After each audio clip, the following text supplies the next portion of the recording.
ನೀರಸವಾಗಿ, ಯಾವುದೇ ರೀತಿಯಾದ ಕಾಂತಿ ಇಲ್ಲದೆ, ಯಾವ ಒಂದು ಶಕ್ತಿ ಸಾಮರ್ಥ್ಯ ನಮಗೆ ಇಲ್ಲದೆ ನಾವು ಕೂಡ ವ್ಯರ್ಥವಾಗಿ ಹೋಗ್ತೀವಿ ಅಂತ ಹೇಳ್ತಾರೆ.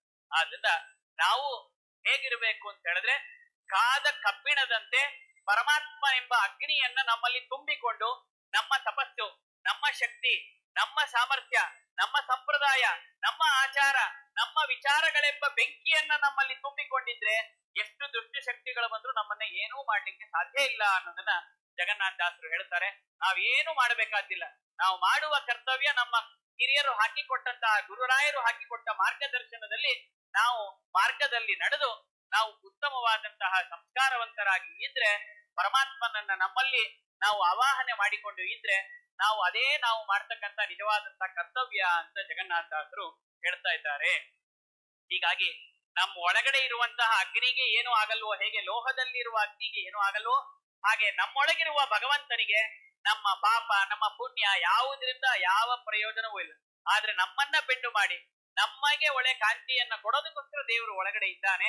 ಅಂತಹ ದೇವರನ್ನ ಗುರುತಿಸಿ ಅವನಿಗೆ ಕೃತಜ್ಞರಾಗಿದ್ದುಕೊಂಡು ನಮ್ಮ ಕರ್ತವ್ಯವನ್ನ ನಾವು ಮಾಡಬೇಕು ಅಂತ ಜಗನ್ನಾಥದಾಸರು ಬಹಳ ಚೆನ್ನಾಗಿ ಉದಾಹರಣೆಯ ಮೂಲಕ ತಿಳಿಸ್ತಾರೆ.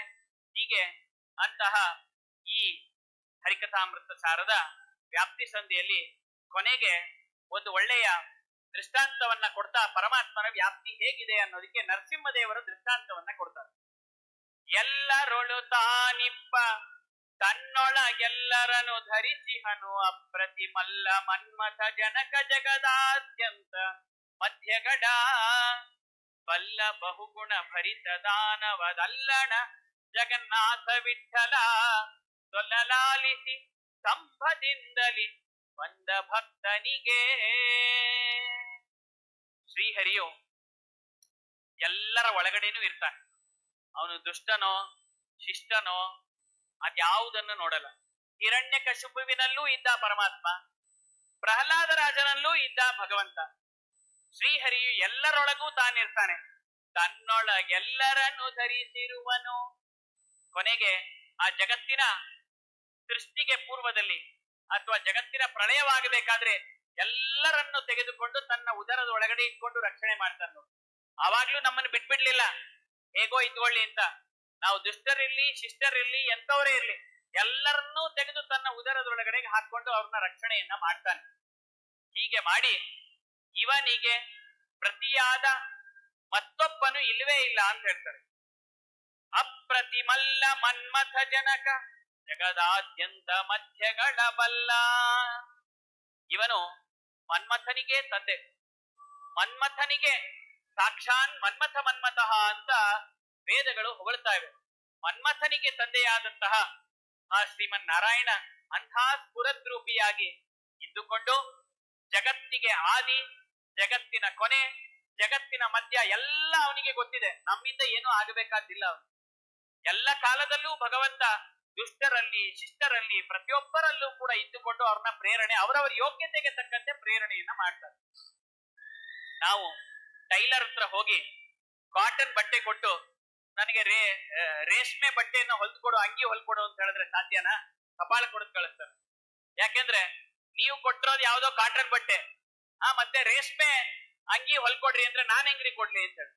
ಹಾಗೆ ದೇವರು ಅಷ್ಟೇ, ನಾವು ಏನು ಕರ್ಮವನ್ನ ದೇವರಿಗೆ ಅರ್ಪಣೆ ಮಾಡ್ತೀವೋ ಅವನು ಅದಕ್ಕೆ ತಕ್ಕಂತೆ ಇನ್ನೊಂದು ರೂಪ ಮಾಡಿ ಕೊಡ್ತಾನಷ್ಟೇ. ನಾವು ಕಾಟನ್ ರಾ ಮೆಟೀರಿಯಲ್ ಕೊಟ್ವಿ, ಅವ್ನು ಕಾಟನ್ ಶರ್ಟ್ ಹೊಲ್ದು ಬಿಟ್ಟು ಕೊಡ್ತಾನೆ ನಮ್ಗೆ. ಹಾಗೆ ನಾವು ಕಾಟನ್ ಬಟ್ಟೆ ಕೊಟ್ಬಿಟ್ಟು ನಂಗೆ ಸಿಲ್ಕ್ ಶರ್ಟ್ ಕೊಡು ಅಂತ ಹೇಳಿದ್ರೆ ಹೆಂಗ್ ಕೊಡ್ಲಿಕ್ಕೆ? ಹಾಗೆ ನಾವು ಒಳ್ಳೆಯ ಕರ್ಮಗಳನ್ನ ಅರ್ಪಣೆ ಮಾಡಿದ್ರೆ ಒಳ್ಳೆಯದ್ದೇ ಸಿಗುತ್ತೆ. ನಾವ್ ಯಾವ್ದೋ ಟೆರಿಕಾಟೋ ನೈಲಾನೋ ಏನೋ ಕೊಟ್ಬಿಟ್ಟು ಆಮೇಲೆ ಅದ್ರಿಂದ ಇನ್ನೊಂದು ಕೊಡು ಅಂದ್ರೆ ಸಾಧ್ಯ ಇಲ್ಲ. ಹಾಗೆ ನಮ್ಮ ಕರ್ಮಗಳು ಒಳ್ಳೆಯ ರೀತಿಯಲ್ಲಿ ನಾವು ದೇವರಿಗೆ ಅರ್ಪಣೆ ಮಾಡಿದ್ರೆ, ಶ್ರೀಮದ್ ಆಚಾರ್ಯರು ಹೇಳ್ತಾರೆ, ರಾಘವೇಂದ್ರ ಸ್ವಾಮಿಗಳ ಈ ಸತ್ ಸಂಪ್ರದಾಯಲ್ಲೇ ಸಿದ್ಧಾಂತದಲ್ಲಿ ಮಾತ್ರ ಇರೋದು ಏನು ಅಂದ್ರೆ, ನಾವು ಎಷ್ಟೋ ತಪ್ಪುಗಳನ್ನ ಮಾಡೋಗಿರ್ತೀವಿ, ನಮಗ್ ಗೊತ್ತಿಲ್ಲದೆ ಎಷ್ಟೋ ಮಾಡ್ತೀವಿ, ಗೊತ್ತಿದ್ದು ಎಷ್ಟೋ ಮಾಡ್ತೀವಿ. ಮಾಡಿರೋದು ಆಗೋಗಿದೆ, ಏನ್ ಮಾಡಕ್ಕಾಗಲ್ಲ, ಪಾಸ್ಟ್ ಇಸ್ ಪಾಸ್ಟ್, ಏನ್ ಮಾಡ್ಬೇಕದನ್ನ ಅಂತ ಹೇಳಿದ್ರೆ, ರಾಘವೇಂದ್ರ ಸ್ವಾಮಿಗಳು ತಮ್ಮ ಪ್ರಾತಃ ಸಂಕಲ್ಪ ಗದ್ಯ, ಸರ್ವ ಸಮರ್ಪಣ ಗದ್ಯ ಅಂತ 2 ಗದ್ಯಗಳನ್ನ ಬರ್ಕೊಂಡಿದ್ದಾರೆ. ಇವೆಲ್ಲ ನಾವು ರಾಘವೇಂದ್ರ ಸ್ವಾಮಿಗಳ ಗ್ರಂಥಗಳನ್ನ ಓದಬೇಕು. ಅದಕ್ಕೆ ಒಳ್ಳೆ ಶ್ರೀಮತ್ ಸುಬುಧೇಂದ್ರ ತೀರ್ಥ ಶ್ರೀಪಾದಂಗಳವರು ಅದನ್ನೆಲ್ಲ ಕನ್ನಡಕ್ಕೆ, ತೆಲುಗು ಭಾಷೆಗೆ, ಆಂಗ್ಲ ಭಾಷೆಯಲ್ಲಿ ಅದನ್ನೆಲ್ಲ ಅನುವಾದ ಮಾಡಿಸಿ ಇಟ್ಟಿದ್ದಾರೆ. ನಾವು ಗ್ರಂಥಾಲಯಕ್ಕೆ ಹೋಗಿ ನೋಡ್ಬೇಕು. ಪಕ್ಕದಲ್ಲಿ ಎಕ್ಸಿಬಿಷನ್ ಕೂಡ ಇದೆ, ಅಲ್ಲೂ ನೋಡಿದ್ರೆ ನಿಮ್ಗೆ ಗೊತ್ತಾಗುತ್ತೆ. ಈ ಗ್ರಂಥಾಲಯದಲ್ಲಿರುವ ಪುಸ್ತಕಗಳನ್ನ ನೀವು ತೆಗೆದುಕೊಂಡು ಇಲ್ಲಿಂದ ಹೋಗ್ಬೇಕು.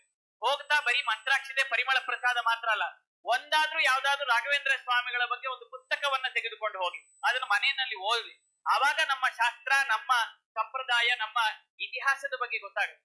ಅದರಲ್ಲಿ ಎಷ್ಟು ಸ್ಪಷ್ಟವಾಗಿ ಅಂದ್ರೆ, ನಾವು ಮಾಡಿರುವಂತ ಅನೇಕ ಪಾಪ ಕರ್ಮಗಳಿರ್ಬೋದು, ಅವನ್ ಎಲ್ಲವನ್ನೂ ದೇವ್ರೇ ಏನೋ ಗೊತ್ತಿಲ್ಲದೆ ಬೇಕಾದಷ್ಟು ಮಾಡಿದೀನಿ, ಆದ್ರೆ ಆ ಪಾಪ ಕರ್ಮಗಳನ್ನ ನೀನು ತೆಗೆದುಕೊಂಡು ನಿನ್ನ ಮೆಟ್ಟಾಗಿ, ನಿನ್ನ ಚಪ್ಪಲಿಯಾಗಿ ಅದನ್ನ ಹೊಲ್ಕೊಂಡು ಅದನ್ನ ತುಳಿದು ಹಾಕಿ ನಮ್ಮನ್ನ ಅನುಗ್ರಹ ಮಾಡು ಅಂತ ಹೇಳಿದ್ರೆ, ನಮ್ಮ ಪಾಪ ಕರ್ಮಗಳನ್ನು ದೇವರು ವೇಸ್ಟ್ ಮಾಡಲ್ವಂತೆ. ನೋಡಿ ಹೇಗೆ ಯಾವುದೇ ವೇಸ್ಟ್ ನಿಂದಲೂ ಕೂಡ ನಾವು ಒಳ್ಳೆಯದನ್ನ ಮಾಡಬಹುದು ಅನ್ನೋದಕ್ಕೆ ನಮ್ ದೇವರೇ ತೋರಿಸ್ಕೊಟ್ಟಿದ್ದಾನೆ. ನಾವು ಎಷ್ಟೋ ವಸ್ತುಗಳನ್ನ ವೇಸ್ಟ್ ಮಾಡ್ತೀವಲ್ಲ, ಹೀಗೆ ನಮ್ಮ ಕಸ ಮಾಡಬೇಕಾದ್ರೂ ಕೂಡ ಎರಡು ರೀತಿಯಾಗಿ, ಒಂದು ಏನು ರಸಭರಿತವಾದ ಕಸ ಬೇರೆ, ಒಣಗಿದ ಕಸ ಬೇರೆ ಏನ್ ಮಾಡ್ತೀವಿ. ಹಾಗೆ ಇಲ್ಲೂ ಕೂಡ ನಾವು ಮಾಡಿದ ಪಾಪ ಕರ್ಮಗಳು ಕಸ ಇದ್ದಾಗೆ, ಆ ಪಾಪ ಕರ್ಮಗಳೆಂಬ ಕಸಗಳನ್ನ ನಾವು ಬಿಸಾಕ್ಬಾರ್ದಂತೆ, ಅದನ್ನೂ ದೇವರಿಗೆ ಸಮರ್ಪಣೆ ಮಾಡ್ಬೇಕು. ಇದು ಯಾವ ಸಿದ್ಧಾಂತದಲ್ಲೂ ಇಲ್ಲ. ಶ್ರೀಮದ್ ಆಚಾರ್ಯರು ರಾಘವೇಂದ್ರ ಸ್ವಾಮಿಗಳು ತಮ್ಮ ಸಿದ್ಧಾಂತದಲ್ಲಿ ಹೇಳ್ತಾರೆ, ನೀವು ಮಾಡಿದ ಪಾಪ ಕರ್ಮಗಳು ವೇಸ್ಟ್ ಆಗಲ್ಲ. ಗೊತ್ತಿಲ್ಲದೆ ಹಿಂದೆ ಮಾಡಿದ, ಹಂಗಂತ ಮುಂದೇನೂ ಪಾಪ ಕರ್ಮ ಮಾಡ್ಕೊಂಡು ಹೋಗೋಣ ಅಂತಲ್ಲ, ಗೊತ್ತಿಲ್ಲದೆ ಇದುವರೆಗೂ ಆಗೋಗಿರ್ತಕ್ಕಂತಹ ಪಾಪ ಕರ್ಮಗಳೇನಾದ್ರು ಇದ್ರೆ, ದೇವರೇ ಇದನ್ನೆಲ್ಲವನ್ನು ನೀನು ಸಮರ್ಪಣೆ ನಿನಗೆ ಮಾಡಿದ್ದೇನೆ, ಏನೋ ನನ್ನಿಂದ ಮಾಡಿಸಿದವ್ರು ನೀನೆ, ನನ್ನ ಯೋಗ್ಯತೆಗೆ ಅನುಗುಣವಾಗಿ ನೀನ್ ಮಾಡಿಸಿದ್ಯಾ, ಅದು ಕರೆಕ್ಟ್.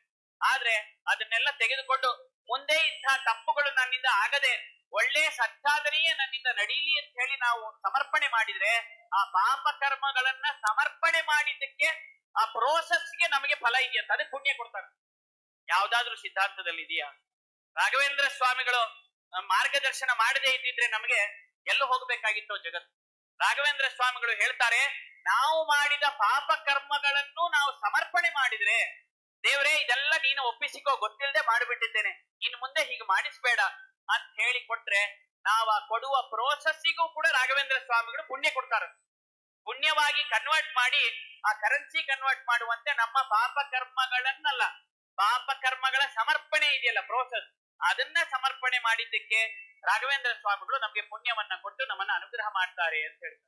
ಹೀಗೆ ಅವರು ಭಗವಂತನ ಆಜ್ಞೆಯ ಮೇರೆಗೆ ಆ ಎಲ್ಲದಕ್ಕೂ ಕೂಡ ಕರ್ಮಗಳ ಸಮರ್ಪಣೆಗೆ ನಮಗೆ ಅನುಗ್ರಹವನ್ನ ಮಾಡ್ತಾರೆ, ಆ ಹರಿಯ ಅನುಗ್ರಹದಿಂದ ಅಂತ ಹೇಳ್ತಾರೆ. ಆದ್ರಿಂದ ಅಂತಹ ಭಗವಂತನು ನಮ್ಮೆಲ್ಲರ ಆ ಕಾರ್ಯಗಳನ್ನ ಸ್ವೀಕಾರ ಮಾಡಿ ಎಲ್ಲ ಕಡೆ ವ್ಯಾಪ್ತನಾಗಿದ್ದುಕೊಂಡಿದ್ದಾನೆ. ಹೇಗೆ ನರಸಿಂಹ ದೇವರು ಎಲ್ಲ ಕಡೆ ವ್ಯಾಪ್ತರಾಗಿದ್ರು, ಎಲ್ಲ ಕಾಲದಲ್ಲೂ ವ್ಯಾಪ್ತರಾಗಿದ್ರು. ಆದ್ರಿಂದ ಅವನು ಮನೆ ಒಳಗಿರಬಾರ್ದು, ಮನೆ ಹೊರಗಿರಬಾರ್ದು, ಸಂಧ್ಯಾಕ ಏನೋ ಬೆಳಗಿನ ಜಾವ ಆಗ್ಬಾರ್ದು, ರಾತ್ರಿ ಆಗಬಾರ್ದು, ಮನುಷ್ಯರಾಗಬಾರ್ದು, ದಾನವರಾಗಬಾರ್ದು, ಏನೆಲ್ಲ ಪರ್ಮುಟೇಷನ್ ಕಾಂಬಿನೇಷನ್ ಸಾಧ್ಯವೋ ಅದನ್ನೆಲ್ಲ ಮಾಡಿದ. ಆದ್ರೆ ಪರಮಾತ್ಮ ಅವನೇ ಮ್ಯಾಥಮೆಟಿಕ್ಸ್ ನ ಸೃಷ್ಟಿ ಮಾಡಿದವನು ಅಂತ ಗೊತ್ತಿಲ್ಲ ಅವನಿಗೆ. ಹೀಗಾಗಿ ಹಿರಣ್ಯಕಶಿಪು ಮಾಡಿದಂತ ಎಲ್ಲಾ ಪರ್ಮುಟೇಷನ್ ಕಾಂಬಿನೇಷನ್ ಗಳಿಗೂ ಕೂಡ ಪರಮಾತ್ಮನು ಅದಕ್ಕಿಂತ ಮಿಗಿಲಾಗಿರ್ತಕ್ಕಂತಹ ಕ್ಯಾಲ್ಕುಲೇಟಿವ್ ಆಗಿ ಇದ್ದುಕೊಂಡು ಸಂಧ್ಯಾ ಕಾಲದಲ್ಲಿ ಬಂದು ಹೊಸ್ತಿಲ ಮೇಲೆ ಇದ್ಕೊಂಡು ತನ್ನ ತೊಡೆ ಮೇಲೆ ಅವನನ್ನ ಹಾಕೊಂಡು ಅವನನ್ನ ನರ ಹಾಗೂ ಸಿಂಹ ಎರಡೂ ರೂಪಗಳಿಂದ ಬಗೆದು ಕೊನೆಗೆ ಅವನಲ್ಲಿ ಇದ್ದಂತಹ ಆ ಕ್ರೂರತನವನ್ನ ತೆಗೆದುಹಾಕಿ ಅವನಿಗೆ ಮುಂದೆ ಜಯ ಅನ್ನೋ ದೇವತೆಯ ಅವತಾರವಾಗಿ ಅವನು ಬಂದಿದ್ದ. ಜಯ ಅನ್ನೋ ದೇವತೆಯೇ ಈ ರೀತಿಯಾಗಿ ರಾಕ್ಷಸನಾಗಿ ಆ ತನಕಾದಿಗಳ ಶಾಪದಿಂದ ಬಂದಿದ್ದ, ಆದ್ರಿಂದ ವಿಮೋಚನೆಯನ್ನ ಮಾಡಿಸಿದ ಅಂತ ಹೇಳ್ತಾರೆ. ಹೀಗೆ ಅಂತಹ ಆ ಪರಮಾತ್ಮನು ನಾವು ಮಾಡುವಂತಹ ಪ್ರತಿಯೊಂದು ಕರ್ಮಗಳಿಗೂ ಅದಕ್ಕೆಲ್ಲದಕ್ಕೂ ಫಲವನ್ನ ಕೊಡ್ತಾನೆ. ಎಲ್ಲ ಕಾಲದಲ್ಲೂ, ಎಲ್ಲ ದೇಶದಲ್ಲೂ, ಎಲ್ಲ ವ್ಯಕ್ತಿಗಳಲ್ಲೂ, ಪಶು ಪಕ್ಷಿಗಳಲ್ಲೂ, ಗಿಡ ಮರಗಳಲ್ಲೂ, ಕಲ್ಲು ಮಣ್ಣುಗಳಲ್ಲೂ, ನದಿಯಲ್ಲೂ, ಬೆಟ್ಟದಲ್ಲೂ, ಪ್ರತಿಯೊಂದು ಕಡೆಯಲ್ಲೂ, ಪಂಚಭೂತಗಳಲ್ಲೂ ಪರಮಾತ್ಮನು ಇದ್ದುಕೊಂಡು ನಮ್ಮನ್ನ ಅನುಗ್ರಹಿಸ್ತಾ ಇದ್ದಾನೆ ಅನ್ನೋ ಎಚ್ಚರ ನಮಗಿದ್ರೆ ಆವಾಗ ನಮ್ಮ ಜನ್ಮ ಸಾರ್ಥಕವಾಗತ್ತೆ. ಅಂತಹ ಜಗನ್ನಾಥ ವಿಠಲ ಸೊಲ್ಲಲಾಲಿಸಿ ಸ್ತಂಭದಿಂದಲಿ ಬಂದ ಭಕ್ತನಿಗೆ ನಾವೇನು ಕಷ್ಟ ಪಡಬೇಕಾಗಿಲ್ಲ. ಬಹಳ ಪ್ರೀತಿಯಿಂದ ನಾವು ಇದ್ದಲ್ಲೇ ಪರಮಾತ್ಮನನ್ನ ಶ್ರದ್ಧೆಯಿಂದ ನಾವು ಪ್ರಾರ್ಥನೆ ಮಾಡಿದ್ರೆ ಸಾಕು. ಪ್ರಹ್ಲಾದ ಇದ್ದಲ್ಲೇ ಪ್ರಾರ್ಥನೆ ಮಾಡಿದ್ರಿಂದ ಭಗವಂತನು ಅವನ ಇದ್ದಲ್ಲಿಗೆ ಬಂದು ಅವನ್ನ ಅನುಗ್ರಹ ಮಾಡಿದಂತೆ ನಾವು ಇದ್ದಲ್ಲಿಗೆ ಬಂದು ನಮ್ಮನ್ನ ಅನುಗ್ರಹವನ್ನ ಮಾಡ್ತಾರೆ. ಅಂತಹ ಪ್ರಹ್ಲಾದ ರಾಜರ ಮತ್ತೊಂದು ರೂಪದಂತೆ ಇರುವಂತಹ ಪ್ರಹ್ಲಾದರಾಜರೇ ಅವತಾರವಾಗಿ ಬಂದಿರುವಂತಹ ಆ ರಾಘವೇಂದ್ರ ಸ್ವಾಮಿಗಳು ನಮ್ಮೆಲ್ಲರ ಅಹವಾಲುಗಳನ್ನ ಸ್ವೀಕಾರ ಮಾಡಿ ಅದನ್ನ ವಾಯುದೇವರ ಅಂತರ್ಯಾಮಿಯಾದ ಭಗವಂತನ ಪಾದಗಳಿಗೆ ಅರ್ಪಣೆ ಮಾಡಿ ನಮ್ಮನ್ನ ಅನುಗ್ರಹವನ್ನ ಮಾಡ್ತಾ ಇದ್ದಾರೆ. ಅಂತಹ ಪರಮ ಪೂಜ್ಯ ಶ್ರೀಪಾದಂಗಳವರ ಈ ಒಂದು ದಿವ್ಯ ಸನ್ನಿಧಾನದಲ್ಲಿ ನಾವು ಎಲ್ಲರೂ ಕೂಡ ಈ ಸೇವೆಯನ್ನ ಯಥಾಮತಿಯಾಗಿ ಮಾಡ್ಲಿಕ್ಕೆ ಸೇರಿದ್ದೇವೆ. ಅದರಂತೆ ಪರಮ ಪೂಜ್ಯ ಶ್ರೀ ಸುಬುಧೇಂದ್ರ ತೀರ್ಥ ಶ್ರೀಪಾದಗಳವರು ಈ 5 ದಿವಸಗಳ ಕಾಲ ಸಾಕ್ಷಾತ್ ರಾಘವೇಂದ್ರ ಸ್ವಾಮಿಗಳ ದಿವ್ಯ ಸನ್ನಿಧಾನ ಇಲ್ಲಿದೆ. ಅದರ ಮುಂದೆ ಒಂದೆರಡು ತೊದಲು ನುಡಿಗಳನ್ನ ನನಗೂ ಕೂಡ ಅರಿಕೆ ಮಾಡಿಕೊಳ್ಳಿಕ್ಕೆ ಅವಕಾಶವನ್ನ ಮಾಡಿಕೊಟ್ಟಿದ್ದಾರೆ. ಅದರಲ್ಲಿ ಎಲ್ಲ ಇರುವಂತಹ ಒಂದೆರಡು ಸದ್ವಿಚಾರಗಳೇನಿದ್ರು ನಮ್ಮ ಪೂಜ್ಯ ಗುರುಗಳಾಗಿರ್ತಕ್ಕಂಥ ಪರಮ ಪೂಜ್ಯ ವಿಶ್ವೇಶ ತೀರ್ಥ ಶ್ರೀಪಾದಂಗಳವರು ಹಾಗೂ ಶ್ರೀ ಸುಬುಧೇಂದ್ರ ತೀರ್ಥ ಶ್ರೀಪಾದಂಗಳವರು ಅವರ ಅನುಗ್ರಹ ಬಲದಿಂದ ಸಾಧ್ಯವಾಯಿತು.